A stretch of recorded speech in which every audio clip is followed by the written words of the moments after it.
You felt it, didn't you? That shift, that moment where the conversation went somewhere real, where they said something they don't usually say, where you both just looked at each other and something in the air changed. Maybe it was late at night. Maybe you were lying next to each other in the dark, talking about things you don't normally talk about. Maybe it happened over text, one of those rare exchanges where they actually let you see behind the curtain for a few minutes. Whatever it was, it felt like a door had opened. It felt like you had gotten closer to them than you'd ever been before. And then, almost immediately, something changed. Maybe it was the next morning. Maybe it was a few hours later. But suddenly, they were different. Distant, short with you, busy in a way they weren't busy yesterday. Maybe they didn't text back for a full day when they usually text back within the hour. Maybe they were physically there, but somewhere else entirely, answering in single words, avoiding your eyes, finding reasons to be anywhere but close to you. And you sat there, replaying the night before, wondering what happened, wondering if you said something wrong, wondering if you imagined the whole thing. You didn't imagine it. And today, I want to walk you through exactly what is happening inside an avoidant person in the hours and days right after real closeness happens, because almost nobody explains this properly. And once you understand it, you will never misread this pattern the same way again. Here's the thing that almost no one tells you about avoidant attachment. It's not that they don't feel the closeness, it's that they feel it too much. The withdrawal you're witnessing isn't emptiness, it isn't boredom, it isn't a slow fade of interest. It's a nervous system reacting to something it has been trained since childhood to treat as dangerous. Somewhere very early in their life, this person learned a lesson that most of us never had to learn. They learned that closeness comes with a price. Maybe a parent was warm one moment and cold or critical the next. Maybe emotional needs were treated as inconvenient, or worse, as a weapon that could be used against them later. Maybe they learned that the safest way to avoid being hurt was to never really need anyone in the first place. And so their brain built a system, an early warning system, whose entire job is to notice when they are getting too close to someone and to pull the emergency brake before it's too late. This is why the withdrawal happens right after connection and not randomly. It's not a coincidence that it shows up hours after the best conversation you've had in weeks. It's a direct response to it. Their alarm system detected intimacy, decided it was a threat, and did exactly what it was built to do. Which brings us to the actual behaviors. What do they secretly do in this window right after closeness? Because it rarely looks like a dramatic breakup announcement. It's quieter than that. It's sneakier than that. And once you know what to look for, you'll start to see it everywhere.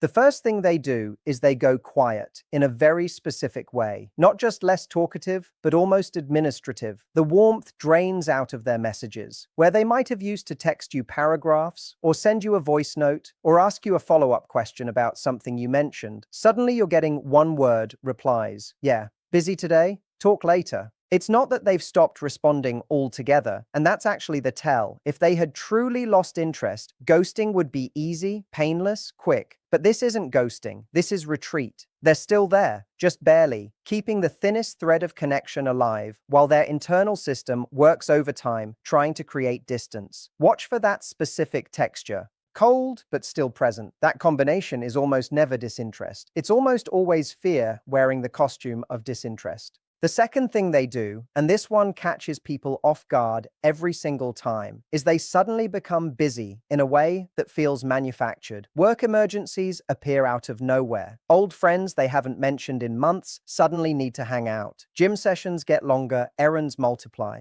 Now, to be clear, sometimes people are just genuinely busy, and you have to use your judgment about the pattern over time, not a single instance. But when busyness spikes immediately following a moment of real emotional intimacy, that's not a coincidence, that's a strategy. Their unconscious mind is scrambling to fill the hours that would otherwise be spent thinking about you, missing you, feeling the vulnerability of having just let you in. Busyness becomes armor. It becomes a way to avoid sitting still long enough to feel what they're actually feeling, which is, more often than not, terror at how much they liked that closeness. The third thing, and this is one of the most painful for the person on the receiving end, is they pick a fight over something small and irrelevant. This one is almost mathematically predictable if you start paying attention. You had a wonderful night together. And then the next day, they're suddenly annoyed that you left a dish in the sink 3 weeks ago, or irritated that you took too long to respond to a text, or short with you about something that, on any other day, wouldn't have registered as a problem at all. This isn't really about the dish or the text. This is their system manufacturing a reason to create emotional distance, because distance created through conflict is, strangely, easier for an avoidant to tolerate than distance created through silence. A fight gives them a story. It gives them a reason to justify the withdrawal that's already happening inside them anyway. If you find yourself in an argument that seems to have appeared out of nowhere right after a beautiful, connected moment, I want you to pause before you engage with the surface content of that fight. Ask yourself, what happened right before this? Because the timing will tell you far more than the words will. The fourth thing they secretly do is they retreat into independence performances. What I mean by that is they'll suddenly emphasize, sometimes to you directly, and sometimes just through their actions, how much they don't need anyone. They'll talk about how much they value their alone time. They'll remind you, almost too casually, that they've always been fine on their own, that they don't really need a relationship to be happy, that they like their freedom. This is not them warning you off. This is them trying to convince themselves. Because somewhere in that closeness, the night before, a part of them felt how much they wanted you, and that want terrified them. And now they're trying to talk themselves back down from it. Watching someone perform independence right after a moment of real vulnerability is one of the clearest signs you'll ever get that the moment mattered. You don't need to remind yourself you're fine on your own unless some part of you just discovered how much you're not. The fifth thing, and this one is quieter and harder to catch, is they start intellectualizing what happened instead of feeling it. If the closeness came with an emotional confession, an avoidant person will often, within a day or two, try to reframe it in a way that makes it smaller and safer. They'll say something like, "I don't know why I said all that. I think I was just tired." Or, "That was kind of a weird night, wasn't it?" Almost trying to downgrade the significance of what happened in real time. This is a defense mechanism. If they can convince themselves the moment wasn't that big a deal, then they don't have to sit with how big a deal it actually felt like while it was happening. Don't take the bait on this one. Don't argue with them about whether it mattered. Just notice that they're doing it and understand what it means. People don't need to talk themselves out of moments that didn't matter. The sixth thing they do, and this is the one that hurts the most because it feels the most personal, is they physically create distance even when you're in the same space. Maybe they sit a little further away on the couch than they usually would. Maybe they don't reach for your hand the way they normally do. Maybe the hug is shorter, the eye contact briefer. The whole physical language of the relationship suddenly a notch cooler than it was. This is one of the most involuntary reactions on this list. It's not a decision they're consciously making. Their body is responding to an internal alarm. And one of the most basic ways a nervous system tries to protect itself from perceived danger is by literally creating physical space. It looks like rejection. It feels like rejection. But it is, underneath all of it, self-protection, not judgment of you. Now here's where I want to bring all of this together, because knowing what they secretly do after closeness is only half the picture. The other half, the half that actually changes how you experience this pattern, is understanding what's happening on the inside during all of this. Because from the outside, it looks like coldness. It looks like a switch flipping. But on the inside, here is what's actually going on. In the hours right after real intimacy, an avoidant person is often flooded with two competing feelings at the exact same time. The first is genuine warmth, genuine closeness, a real and undeniable feeling of having connected with someone in a way that felt good, felt safe, felt meaningful. And the second, arriving almost immediately behind the first, is panic. Not panic about you specifically, but panic about what that closeness means for their sense of control, their sense of independence, their entire internal architecture that has, for years, kept them safe from the possibility of being hurt by needing someone too much. These two feelings don't take turns. They happen simultaneously, which is exactly why the behavior looks so contradictory and confusing from the outside. They're not choosing distance over closeness. They're being pulled in both directions at once, and the retreat you're seeing is simply which direction won in that particular moment. This is also why, if you watch closely, the retreat rarely lasts as long as your fear tells you it will. The pendulum swings. It always swings. Give it a few days, sometimes just a few hours, and you'll often see the warmth start to creep back in. A text that's a little longer than the last one, a joke that references something you talked about, a small gesture that says, without saying, I'm still here, I just needed a minute.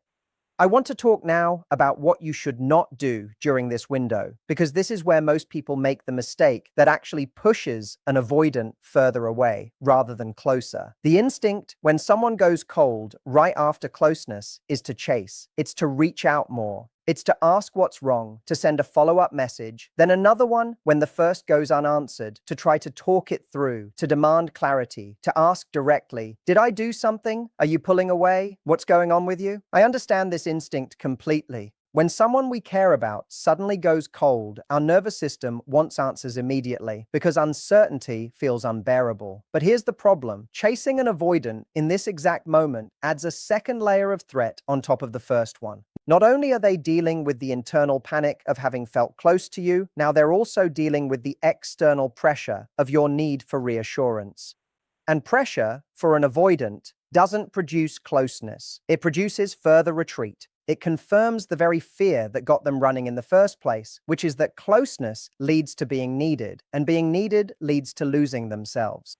So what should you actually do? The first thing is to resist the urge to over-communicate during this window. This doesn't mean going cold yourself, and it definitely doesn't mean punishing them with silence or playing games. It means continuing to live your life at your normal pace. Respond to their messages when they come, warmly but without extra effort, poured in to try to pull them back. Don't send the extra check in text. Don't ask if everything's okay 4 different ways. Let the space exist without filling it with your anxiety. This is genuinely one of the hardest things to do because it requires you to sit with your own discomfort instead of trying to manage theirs. But it is also the thing that works because it communicates something powerful without a single word.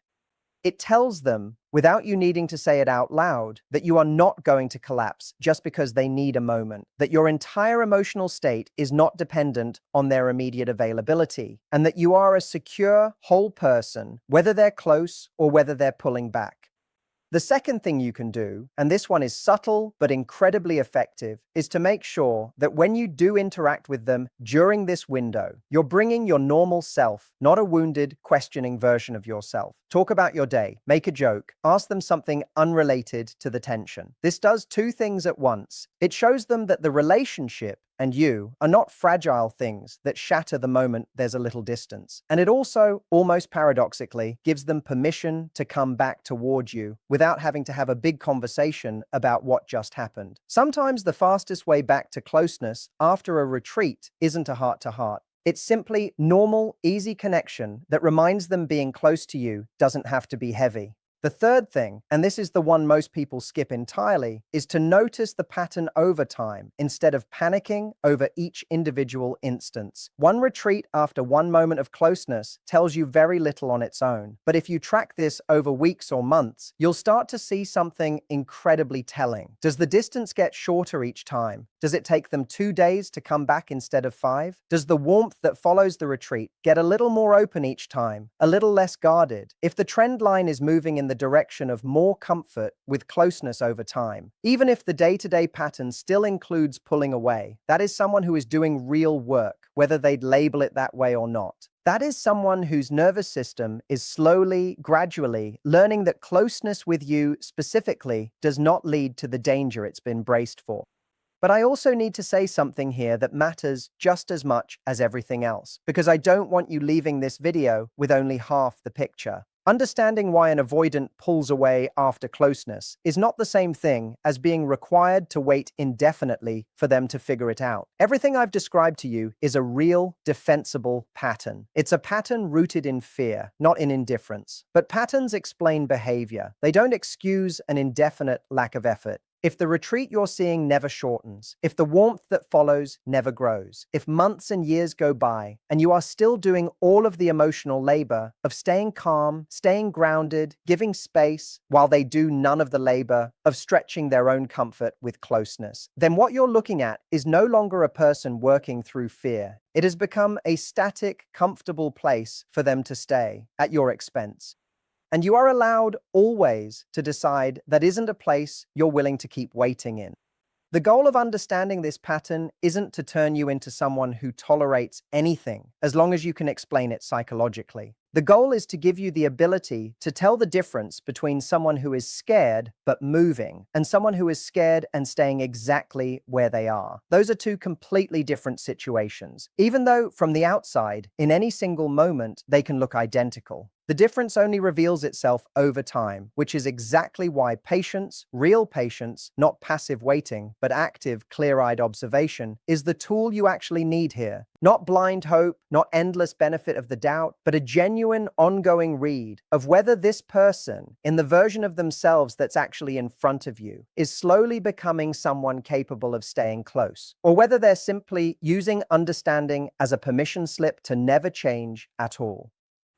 If you recognize what I've described today, if you've lived through this exact sequence, the closeness, then the sudden cold, then the confusion of wondering what you did wrong, I want you to know something clearly. You didn't imagine the connection. It was real. The withdrawal that followed it was real too, but it wasn't a verdict on your worth, and it wasn't proof that they don't care. It was, more often than not, proof of exactly the opposite, filtered through a nervous system that has never learned a safer way to handle wanting someone. What you do with that information now is entirely your decision, and it should be. You get to decide how much space you're willing to hold, how long you're willing to watch the pattern before deciding whether it's actually shifting, and what your own limits are for how much uncertainty you can live inside of while someone else does their work. None of that makes you difficult. None of that makes you too much. It makes you someone who understands what's happening instead of someone left guessing in the dark, and that alone changes everything about how you move through this. If this resonated with you, if you recognize this pattern in your own life right now, I want to hear about it. Tell me in the comments which part of this hit closest to home, whether it was the sudden quietness, the manufactured busyness, the small pointless argument that came out of nowhere, or the physical distance that showed up even when you were sitting right next to each other. And if you want more of this, more of the kind of clarity that nobody else is giving you about the people you love, subscribe, because this is exactly the kind of thing we dig into here, again and again, until you never have to feel confused by this pattern again.